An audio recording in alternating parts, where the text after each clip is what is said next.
I used to think that the version of me that showed up in my 20s was the final draft, that my capacity to learn, my emotional range, and even my quiet anxieties were simply the factory settings I had to live with.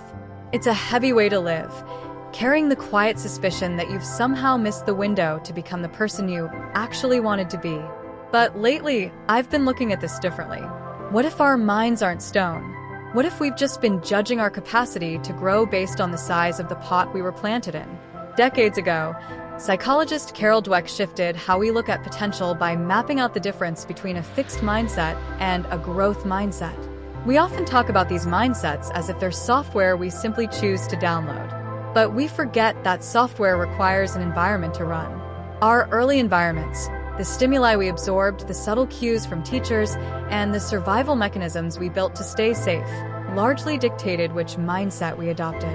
If we were praised only when we were perfect, or criticized when we stumbled, our brains naturally learned that safety meant staying still. It wasn't a lack of talent. It was adaptation. We watch others pivot fluidly, reshaping their days, stepping into entirely new creative mediums, or completely redefining their pace later in life. And it's easy to feel a profound disconnect from our own potential. We tell ourselves the lie that it's too late, that our neural pathways have hardened into concrete and our roots have dried up. We tell ourselves the lie that the concrete has already set, that our neural pathways have hardened and the window has closed. But the fascinating thing about human roots is that they don't just exist in our past. They are alive right now, waiting beneath the surface, holding the blueprint of our curiosity. To change the way we learn, we don't need to force a sudden, radical transformation. We just need to change the stimuli we feed our minds today. It starts by intentionally stepping out of the rooms that demand our perfection and finding spaces that tolerate our clumsiness. It's allowing ourselves to be bad at something new, purely for the joy of watching our minds figure it out.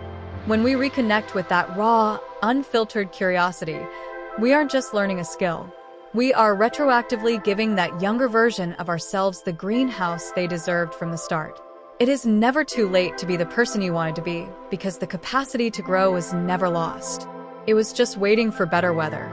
If this reflection resonated with a specific moment in your life, or a season where you felt stuck, I'd love to read about your journey in the comments below. Let's talk there.